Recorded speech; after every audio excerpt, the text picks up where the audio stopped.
Le Real Madrid n'a gagné ni la Liga ni la Ligue des Champions depuis 2 ans. Et pourtant, en 4 jours, le club vient de recruter 4 joueurs majeurs sans dépenser un seul transfert record. Comment un club en crise peut-il dominer le mercato sans faire de folie financière? La réponse, c'est un nom, José Mourinho.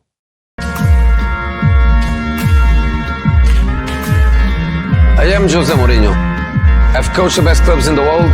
I've won the Italian, Portuguese, English and Spanish championships and the UEFA Champions League twice.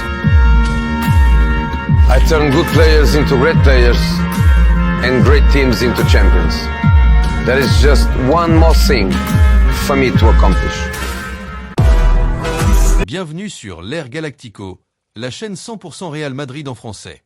Le 11 juin 2026, José Mourinho fait son grand retour au Bernabéu, 13 ans après l'avoir quitté. Florentino Pérez, venant d'être réélu président, a payé 15 millions d'euros au Benfica pour le récupérer.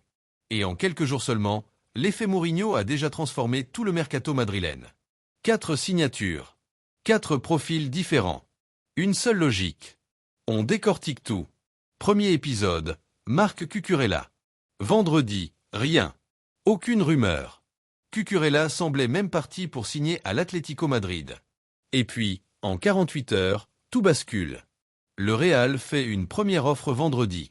Samedi, Mourinho appelle personnellement le joueur. Dimanche matin, Cucurella donne son accord. Lundi, c'est officiel. Transfert à 60 millions d'euros bonus compris, contrat jusqu'en 2032. Cucurella lui-même l'a confirmé. C'est Mourinho qui voulait absolument ce profil à ce poste. Un coup de fil, et un transfert qui semblait acquis pour un rival s'est transformé en signature madrilène. Ça, c'est l'effet Mourinho version recrutement éclair. Deuxième dossier, encore plus symbolique, Bernardo Silva. Après 9 saisons et 16 trophées majeurs à Manchester City, le milieu portugais arrive en fin de contrat. Barcelone négocie. L'Atlético pousse fort. Même des clubs d'Arabie Saoudite et de MLS sont sur le coup. Et c'est le Real Madrid qui rafle la mise. En transfert libre. Pourquoi? Parce que Mourinho, qui est portugais comme Silva, a personnellement fait basculer la décision. Le joueur a même reporté sa signature officielle à juillet, non pas par hésitation, mais pour des raisons fiscales, afin d'éviter de payer 45% d'impôts en Espagne sur l'année en cours.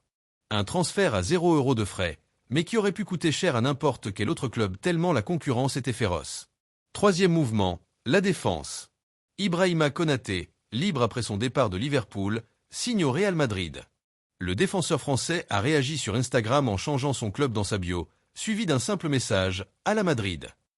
Et au même moment, Antonio Rudiger, déjà présent dans l'effectif, prolonge son contrat jusqu'en 2027. Le message est clair, Mourinho veut une défense solide, expérimentée, et il a construit pièce par pièce, sans paniquer sur le marché. Alors revenons à notre question de départ. Comment un club sans titre depuis 2 ans recrute-t-il aussi efficacement? La réponse, ce n'est pas l'argent. Cucurella et Bernardo Silva ont choisi Madrid alors que d'autres clubs avaient des offres similaires, voire meilleures financièrement pour Silva. La vraie arme du Real Madrid cet été, c'est un coup de téléphone de José Mourinho.